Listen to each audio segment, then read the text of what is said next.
to share the good news with everybody. But we know that many people have questions. And I know I did. So I lived most of my life running hard and faster than God. In fact, I didn't become a Christian until I was 30, and it was out of the worst time in my life that God got a hold of me. I was broken, I was suicidal, I was just a mess. And if you want to hear my testimony, and I've shared it with some of you before, but I'd love to chat with you about it. But even understanding the gospel, I still had all these questions. Right? I've been trained as a lawyer to ask good questions, which our thing here is we want to ask good questions and we want to try to seek good answers. And so I've been trained to ask good questions, and so I started asking questions about Christianity. And I think there's really good answers there. And so why do we do what we do? What is apologetics? So let me do this for 15 minutes, and then we maybe get a chance to have some discussion tonight based on a topic that we think is be interesting to talk about. Apologetics is simply giving, it comes from the Greek word apologia, it just means to give a defense. Okay, so most of you do apologetics for all the things in your life, right? So Sarah Kate can do a apologetic for why she's going to the Jesse McCartney concert in a couple weeks. And you might think that it's weak, but we can still listen to her apologetic, right? So we're giving a defense for why we believe what we believe, okay? And so Christian apologetics is talking about why we believe Christianity is true, okay? And so I'm an attorney by trade, and so the analogy of the court of law, if you're in court and the prosecutor is charging you with a crime, they want to give evidence, they want to give reasons why you should be found guilty. And then the jury decides. And so what we want to do is give you reasons and evidence why Christianity is true. For those of you who are believers, so that you can then go out and evangelize people, and for those of you that have questions, honest questions. Not that being Christian means you don't have questions. Look, I've got more questions now than I've ever had. But for those of you who are, I don't know what I believe, and you've got honest questions, we want to be able to answer those questions. Okay? Now, the goal of apologetics is not just intellectual assent. None of us think that just believing facts about God is what is going to reconcile you to Him. We believe that ultimately you have to put your faith and trust in Jesus Christ, and that's the call to every single person that's ever existed. And we'll talk next week about what faith is, because I think faith is badly misunderstood in this culture. Like, it's not next week, it's the week after that. So it involves more than just intellectual assent, but for someone like me and for other people, I had to have good reasons to trust that Jesus was and is who He says He is before I would be willing to put my trust in Him. When I got those answers, and I really believe those answers are there, and Jesus is who He said He is, now He's calling me to put my faith and trust in Him.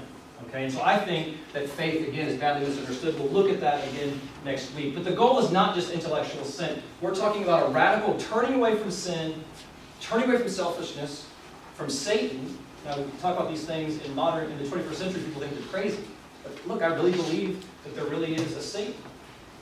And we turn toward God in His kingdom. Again, we think that's what the gospel is. Why do apologetics? We believe the evidence is strong for a Christian worldview, for defending the faith. We believe that Christianity is supported by both philosophy and history and science, that the evidence, when you investigate these topics, are actually on our side. Why? Because it's true. Now, some of you may disagree with that. That's great. Let's have the discussion. But we think the evidence leads us right to Christianity. Jesus says that if you pursue truth, you will find it. And that's what we're sort of asking you to do here. So let me just briefly talk about what apologetics can do and what it can't do, and then we'll look at tonight's topic. What can apologetics do? I think we can answer honest intellectual questions about Christianity. How many of you have questions about Christianity? How many of you have it all figured out? How many of you don't respond to polls? Yeah. I've got more questions now after studying this stuff for, again, I've only been a Christian for about 10 years. I've got more questions now than I probably ever have had. But I tell you that the answers that I have, I think are really, really good. But they brought up more questions. So never stop asking questions. But if you have honest questions, we want to help you engage with those questions. Anybody that ever tells you that in order to be a Christian, you have to check your brain at the door, you have to stop asking questions, just have faith, run from that person. Because that's how cults get started. Right? Anybody that tells you just believe what I have to say, don't ask questions. Ask good questions. Never stop asking good questions. In fact, get in the habit of asking good questions. But seek good answers. Don't just ask questions and then just sit there. Seek good answers. We've got lots of people in this room that would love to walk through your journey with you, trying to help answer the questions that you have. Honest questions. Because I think the second thing it can do is it can expose what I would call pseudo-intellectual objections for what they really are, spiritual issues. What do I mean by that? I mean, there is somebody who is very close to me in my life who, if you ask them today what their objection to Christianity is, they would tell you, what about the Australian Aborigine? What they mean by that is, what about the person, the Australian Aborigine, who grew up, never heard about Jesus, and you're telling me that if they died outside of a relationship with Jesus, they would go to hell, but if Hitler, on his deathbed, converted to Christianity, he would go to heaven. And he thinks that is a bunch of bunk, and he says, I can't believe that.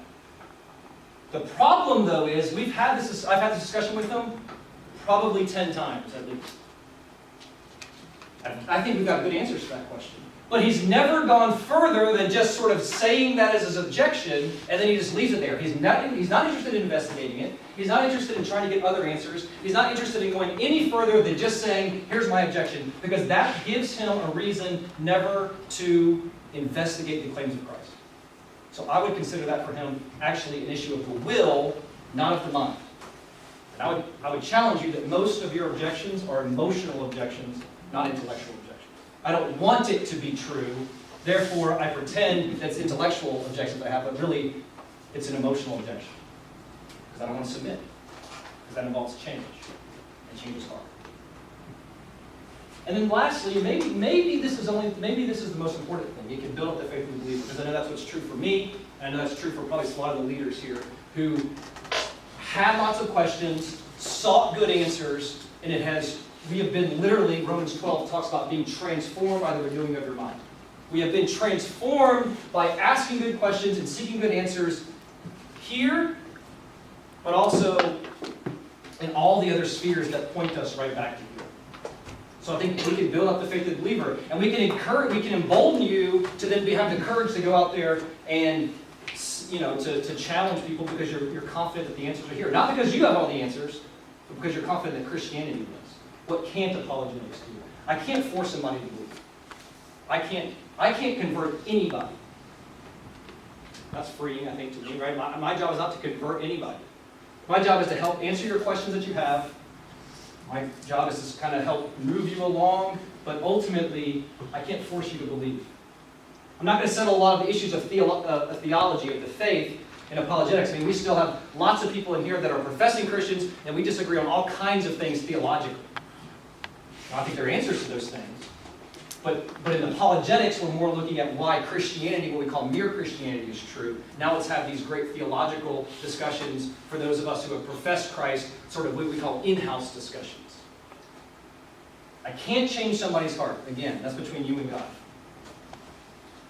And also, I can't give somebody 100% certainty. I can't answer all the questions. If you're looking for certainty, I don't think you're going to find it really anywhere. So some of you are like, I can't believe anything until I know for certain. You don't live your life that way. Because I promise you, you're not certain about really anything in your life. So we can give you good answers. We can give you, I think, answers that lead you right down the road that would take you right to Christ. But ultimately, it's up to you to decide between you and God what you're going to do with those answers. Okay? All right, so that's what apologetics is, what it can do, what it can't do. We're going to talk about worldviews for a second, and then we'll dive into tonight's topic. What is a worldview? Look, the reality is every one of you has a worldview. A worldview is simply just the way in which you see the world, an explanation of why things are the way they are. Every single one of you here today has a worldview. The question is for you, is your worldview true? Now, some of you don't think you can even have a true worldview. I would contend to you that is false, and so hey, we can disagree, but let me give us a couple weeks to try to make a case for why we think that is. So I think there's a true worldview. I think it's Christian. I think that Christianity is the true worldview. But whatever the true worldview is, it must be able to explain adequately all of the pieces of the puzzle that we call reality. And so if you have a worldview that cannot explain all of reality, I would contend to you that that cannot be the true worldview. And I contend that Christianity can explain all of the questions of reality. Again, does that mean I can answer your questions? No. What are questions that we want to ask that each worldview must answer? These are some questions that you might have. Where did we come from? Who are we? Why are we here? How should we live? Where are we going? Every worldview has answers to these questions. Every worldview has different answers to many of these questions. And not every worldview can be true, because they contradict each other. And so again, what we don't want to do is pick the worldview that we like the best, to pick the worldview that we prefer. What we want to figure out is which worldview is true. Now again, some of you might not even need to do that. I might not even agree with that. But hang with me, and this week and the next couple weeks we'll look at this idea of can we even figure these things out. And here's just a couple things that we'd say the true worldview has to be able to account for. Right? The origin of the universe out of nothing, the design of the universe, the origin of the four natural forces, the origin of order and the law of causality, the origin of reason and the laws of logic, the origin of the laws of mathematics, the origin of objective morality and human rights, which is actually what we'll talk about tonight, the origin and design of life and consciousness, the origin and design of new life forms, the origin of intelligence and personality. Whatever worldview you pick is going to have to account for these. Our contention is, for example, atheism can't account for these things. But Christianity, we think, can. Okay, and so what we're going to do over the course of this year, basically, is we're going to walk you through what we call a classical apologetics model. Now, this is a decent book. I don't think it's the best book, but I don't have enough faith to be an atheist. It was written by a guy named Frank Turk and Norman Geisler. If you buy one of our shirts, we're going to do a deal where if you get a shirt, we'll throw in the book. So the shirt's $15, but if you get the book, it'll only be $20, so you get a discount. But we think we're going to be going through, essentially, the material that's in this book. So we think this is a good resource for you to wrestle through throughout the year. If that's a problem for you, $5 to get it, see me and I'll give you a free copy. Because I want you to have this and I want you to wrestle through it if you're going to read it. And a classical model of apologetics, which is what we are adhered to, I guess, here at Ratio, has 3 deliberate steps. The first is we want to settle certain philosophical foundations. What do I mean by that? If you do not believe that truth exists and you can know it, it doesn't matter if I can give you really good arguments for God's existence, because then what are you going to say to me? I mean, that's just like your opinion, man. It's just your truth, right? My truth is God doesn't exist. So we first have to settle the fact of, can we even know truth? Does truth exist? Are there certain moral truths that are true for all people, all times, and all places, which we'll talk about tonight? So we have to settle those things first, and then we will look at arguments for the existence of God, which we believe that they're really good, that God exists. And then we will look at the truth claims of Christianity, specifically, can we trust this book? Can we trust the Bible? Is what the Bible says true? Well, first off, do we have what they wrote? In other words, do we have what the authors actually wrote, or are they just copies of copies and they've been mistranslated? And is what they wrote true? Most importantly, did Jesus rise from the dead? And there's a reason why we walk from these deliberate 3 steps, and we're going to start here for the next couple of weeks in philosophical foundations. Okay, and so you can see, so we'll start with does truth exist, then we'll look at does God exist, are miracles possible, is the New Testament true? We'll do this over the course of the whole year, also mixing in, answering your specific objections, your specific questions for the next 30 weeks. All right? So that brings us to tonight's topic. And we're specifically going to look at what's happening in Iceland right now. Now, this was a story that CBS News did 2 or 3 weeks ago. Okay? So as you're watching this, the question that we're going to sort of break up into groups we're going to talk about, and the question I want you to ask yourself is what Iceland as a country doing right or wrong, or is that even a question you can ask? I know this is a super hard topic. And in fact, when I was 19, I got my day girlfriend pregnant, and we had an abortion. And so if anybody is here trying to preach it, in the sense of telling you, make you feel guilty about stuff that you've done in your past. It's not me, I promise you that. But I would say this, we are trying to educate people for future decisions. And this, I think, is an interesting topic because it brings up so much in the realm of discussion on these moral questions. You heard the doctor there say, what kind of society do we want to live in? And how far can we go scientifically before we push up on what is objectively morally wrong? Or is that even possible? In other words, is there even objective moral truth? So what we'd like you to do, and what we try to do a lot in Russia, is to have you break up into groups. We'll discuss it, then we'll come back and we'll try to see what you guys have thought about. I've got some things I like to say at the end. But here are some questions that I'd like you to think about. Okay? Number one, what kind of society do you want to live in? Is it good to eradicate Down syndrome? Is that a good thing? And does it matter how you do it? Is what Iceland is doing right or wrong? Or can you even say that kind of thing? Objectively, what I would ask. Or is it all, is it just, here, this is what they're doing, but who are we to say anything else? If it's good to get rid of Down syndrome, does it matter how you do it? Would it matter, if you say it's good to get rid of Down syndrome, would it matter if the child was 3 years old that had Down syndrome?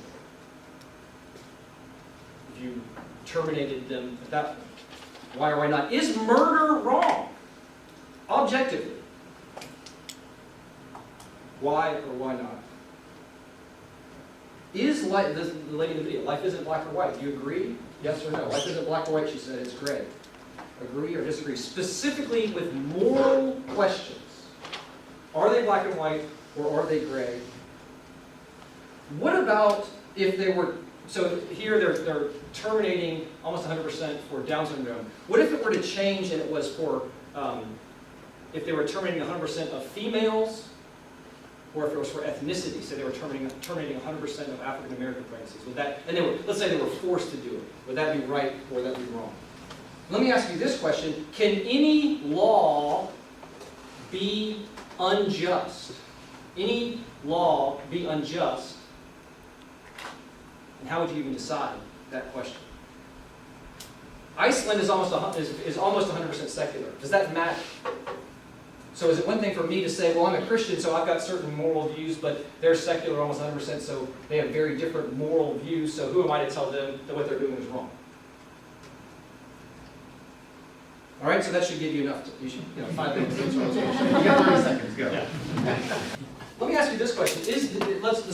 Maybe we can ask some foundational questions. Is this just a religious issue? Yes, no, maybe? Don't care? Kunal? No, it's a life issue. Okay. I think us being religious it's just how people were made. So I don't think it's just because you believe in something. It's why is murder wrong across all cultures? Why is it? Yeah, the same question could be asked. Why is it? Or is it? Excuse me? Is it? Is murder wrong? Yes. Murder wrong? Objectively, for all people at all times and all places. Yes. Doesn't religion tell us so? Which means what? Which came first? Like, is it wrong because it's wrong, or is it wrong because God said so? What do you think? I think it's wrong. It's wrong. Same thing. And then, well, I don't know. This is written down in my. You'll have a lot of those moments. Yes. Is murder wrong for all people, all times, and all places, even for a country that's almost 100% secular? So they say, I don't care about. Hey, if you want to, practice your religion, that's fine. Do it in the privacy of your own home, but don't bring your religion into these kind of discussions. Forcing your religion on other people is basically how they frame it. I think the question of is this only a religious issue is interesting because if you take it out of a religious context, you still have the the question whether or not it's a black or white issue, something like murder or something Right, like okay. ending life with Down syndrome. Yes. And I would argue that one of the only things, I know we were talking about earlier that there is no certain things in life, but I guess you could make an objective argument that there is a certainty in death, and that murder Are you is... certain about that? I haven't tried it, and I don't plan on recently doing it. But I've heard... Just a side note, let me just, not to completely interrupt, a complete side note, do you believe that this book is true? Yes. Okay, do you believe that it's certain that you will die? Yes. Is there anybody in the Bible that didn't die? Yes. Yes. Changes things. All right, never mind. I know, hey. All right, anyway, I'm sorry. gonna egg off my face real quick.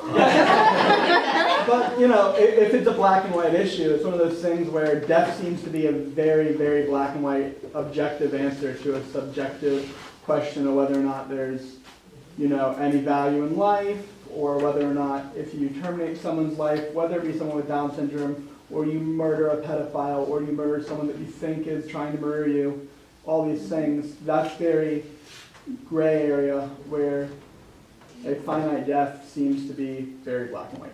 So, okay, so then where do you, how do you come down on it then? So you're saying it could be subjective based on, well, can we, so what about the idea, what if Iceland decided to terminate every female pregnancy, right, every female fetus?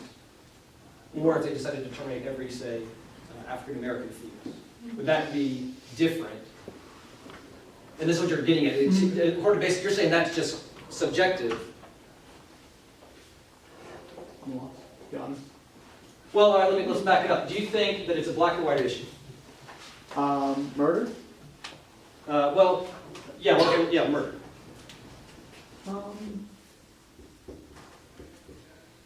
Or is it gray? Gray. Because if you can look at it from a Christian mindset, our murder of Christ was bad, yes, but it was God's will, as in it was His plan for our redemption of our sins. So then it wasn't wrong. Yes. Pass is always acceptable. Well, I was saying that specific instance on the cross, that's actually an example of how God took something bad and redeemed it and made it into something good. You know, God says that He can take beauty from ashes. And so while Christ was murdered and died a horrible, painful death, and that was bad, He then was able to use it to bring healing to us for eternity.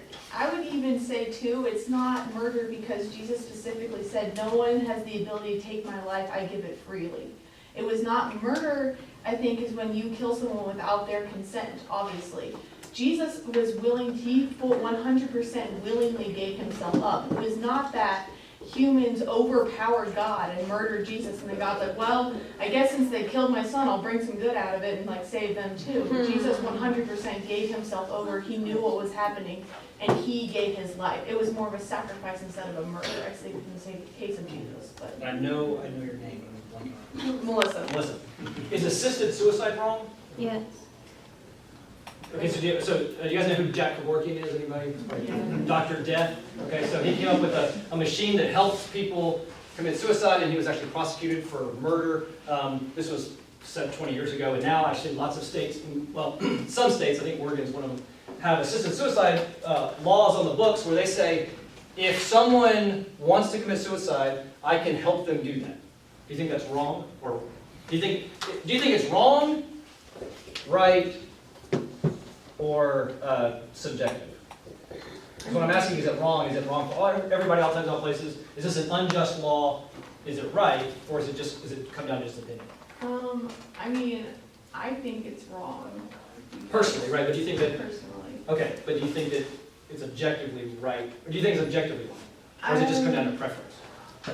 I mean, I think when you look at, I think it can be, I think objectively it's wrong. I'm sure there's probably going to be somebody who disagrees with me, but objectively I think it's wrong because it's it's a life that God gave, and so I think whether it's your own or whether it's someone else's, and whether you think it's right to assist them, I mean, who are you to take your life? I mean, but also I have. So would it be murder?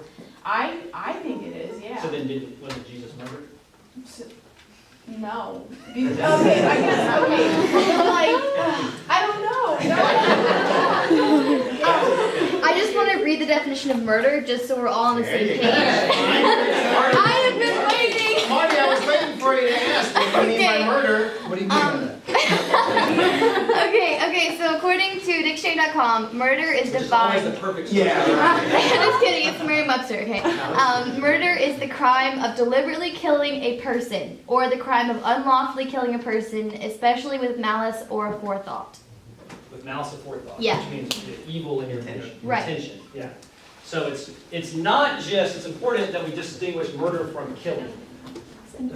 So here we're talking about something different than killing, because we have a whole other conversation. Here we're talking about, we would say, the unjust taking of a life, which again brings up a whole other conversation. Is there such a thing as just and unjust? Do you want me to define those terms? What, I yeah, don't- is there just being, how would you? Are there any morally justifiable reasons for killing an innocent person? But are they, yeah. What's that? No, I was just saying, why did you say innocent? Yeah, you added innocent. You said innocent. Okay. Yep. Someone who's not committed any crime or hurt you in any Okay. way. So let me, all right, here's, So for example, you might feel like if you had an opportunity to kill Hitler, you might take it because you would say he's not an innocent human life. so let's use an example. Let's use an example of my 3-year-old, which is terrible. Don't tell my wife. That's my 3-year-old Isabel. Okay, super cute. If I had Isabel here, and I just stood in front of you and I killed her, would that be objectively wrong? Would it be right? Or is it subjective? And then let's ask this question. What if there was a law in the United States that said I could do that? Would that law be just, and what we mean by that, would it be a law that is objectively good? Is it morally good? Or would that be an unjust law? Or can you even, there's no such thing. There's no such thing as just or unjust laws. You just have laws. Does that make sense? I think the right and wrong is really confusing because I think that we as people created this is right and this is wrong, but it's God's world and He has His right and wrong. And when people forget about that and then institute their own right and wrong, you know what I'm saying? So do you believe that what God says is right or wrong is right or wrong for all people at all times, at all places? Yes. Even for atheists or people of different religions? Yes. Right, agree or disagree? Agree. So is it a black and white issue? I think we all have the same worldview, though, for the most part. If You mean the people in this room? Yeah, Okay, I so mean, then does that- it's easy for us to all objectively say, yes, we believe this, but I think the question is taking it out of the context of our faith, although it's That's like, that's exactly right. But I So- think Would it change for somebody who's an atheist? Because again, Iceland is almost 100% secular. So does your analysis change because Iceland has, for all intents and purposes, rejected religion? really quick question, just like a definition. Would something be objective meaning it is 100% proven or that it can't be unproven? I would say neither. Okay. In the sense, so something something can be true, and we'll look at this in the next 2 weeks, and then I would argue to you, now we can disagree, I would argue to you that something can be true regardless of if it can be proven or not. Mm-hmm. Okay. Is there a true answer, is there a true answer to the number of birds that are in the air right now at this moment on the earth? yes. Can you prove it? No. No. But is there a true answer? Yeah. Okay, so I think something can be true even if you can't prove it. Now some people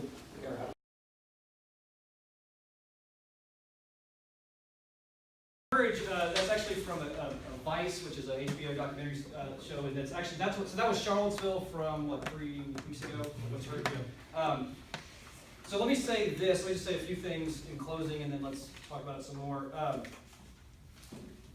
Is white nationalism wrong? Yes. Objectively. Objectively, yes.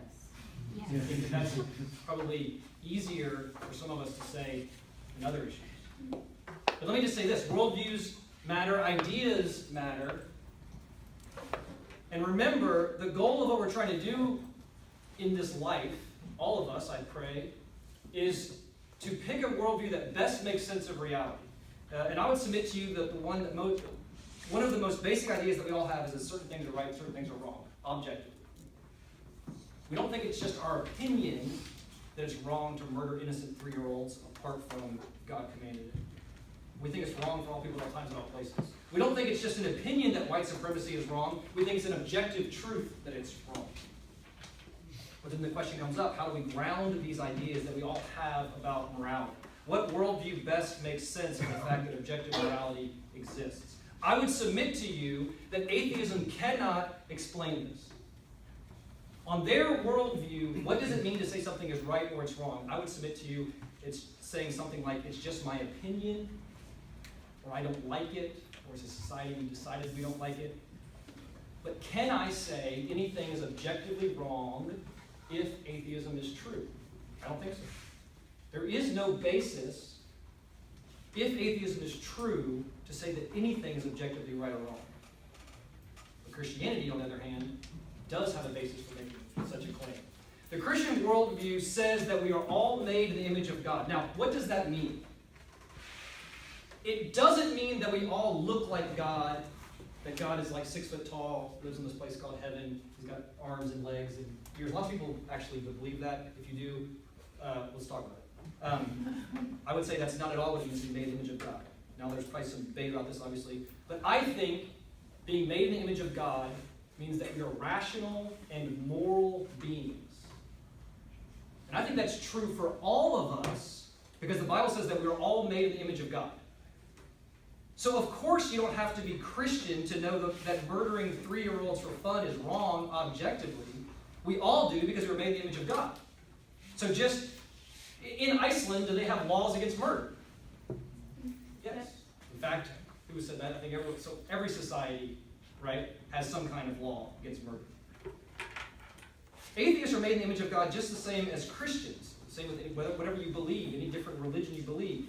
So look, atheists aren't running around killing kids and eating them because they don't have any morality. Sometimes I've heard Christians say, if you're an atheist, you don't have any morality. That's false. They do know basic right or wrong, just like I do.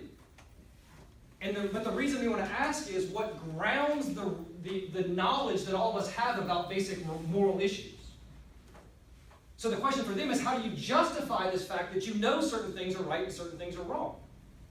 And I would contend that they are borrowing from our worldview to make sense of the fact that they know things are right and wrong. Why? Because they're made in the image of God, whether they believe it or not.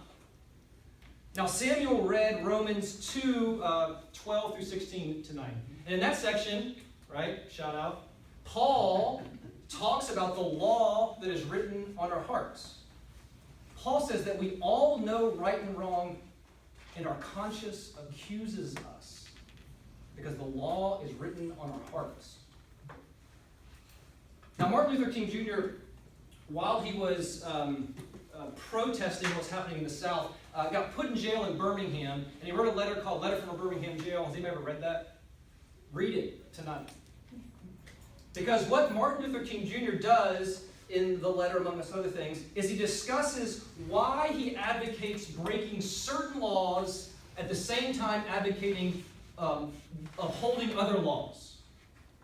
Okay, so he's trying to make sense of the fact that he's saying these laws deserve to be broken and these laws deserve to be upheld.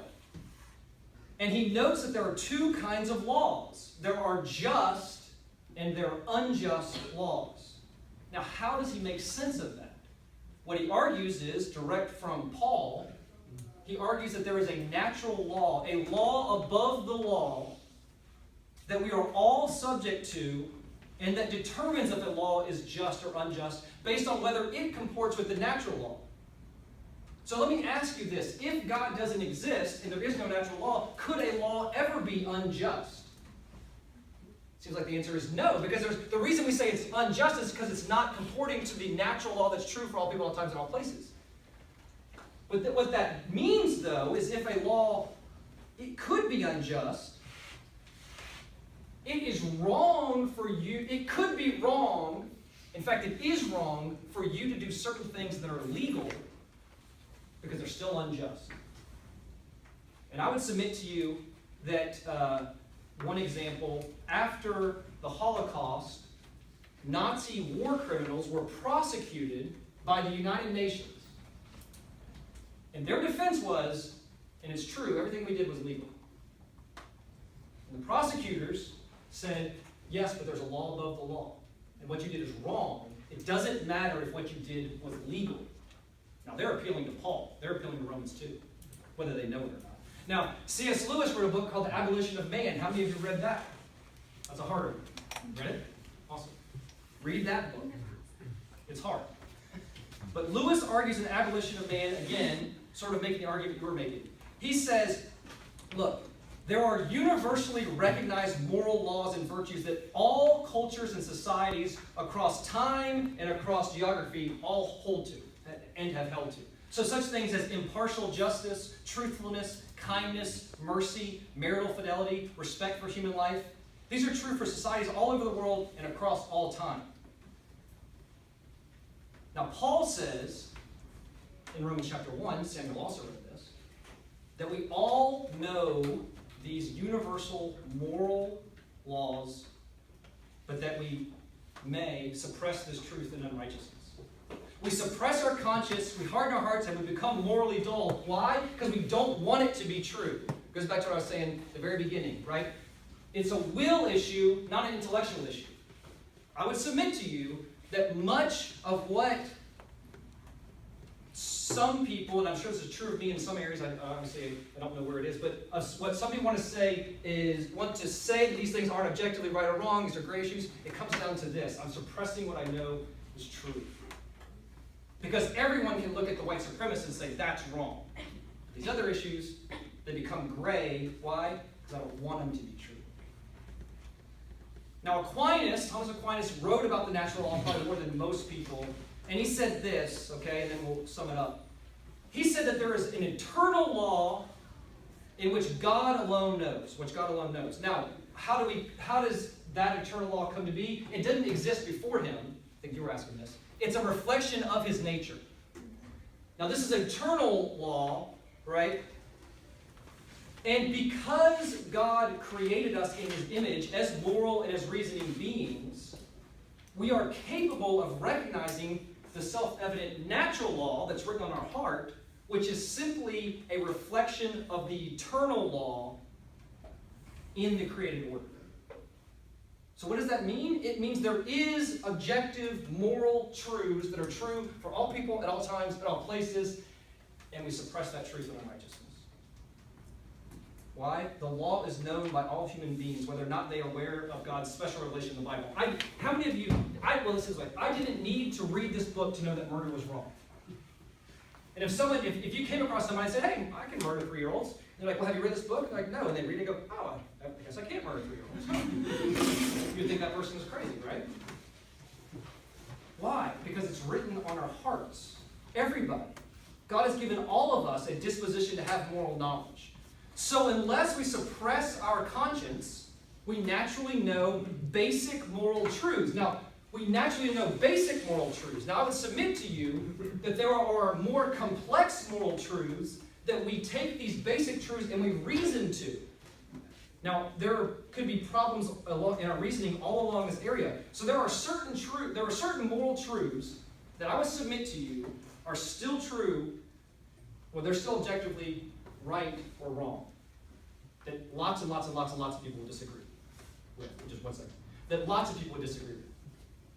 And I would say that the way we have to do that is we take these basic moral laws that we can all agree with, and then we can reason to these other laws. Now, can we be wrong on those? Can we come to false conclusions? Sure. Are they still objectively true? Yes. Why?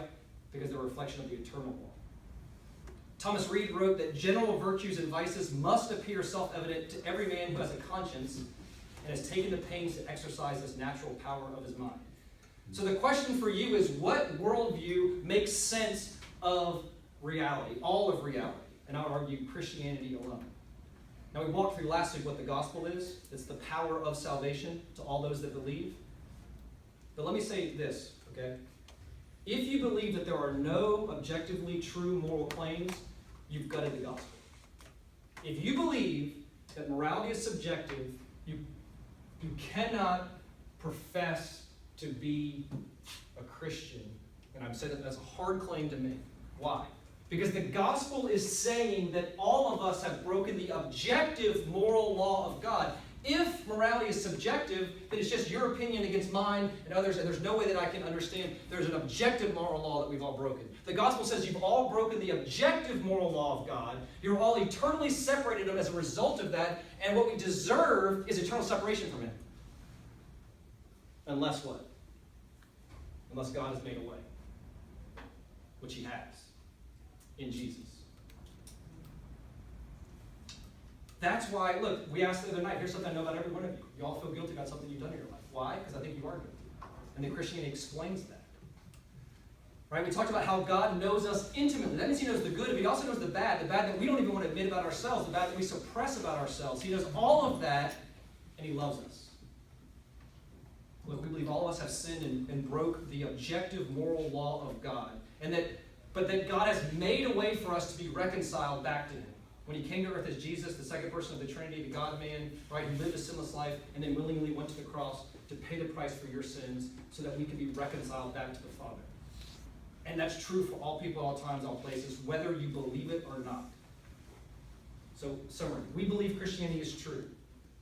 We believe that it's the only worldview that best makes sense of reality, of all the data. We believe that Christianity alone can reconcile the ideas that we all have about certain things being right and certain things being wrong objectively. And we believe that Christianity can explain why all of us feel guilty about things that we've done in our lives, because we are guilty. But we also believe that the only answer to that guilt and to the pain and suffering and evil in the world is Jesus Christ. And that's an objective truth.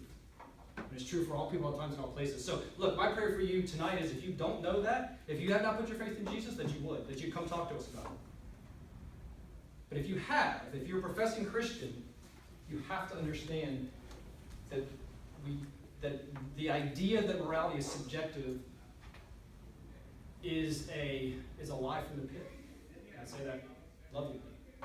Because the greatest lie, when Satan speaks, he lies, right? That's his negative tongue. And he's convinced us that it's just, hey, these are just your opinions. Say no. All right, so I know that you got more questions and some other things we can talk about, right? So let's stay, let's talk.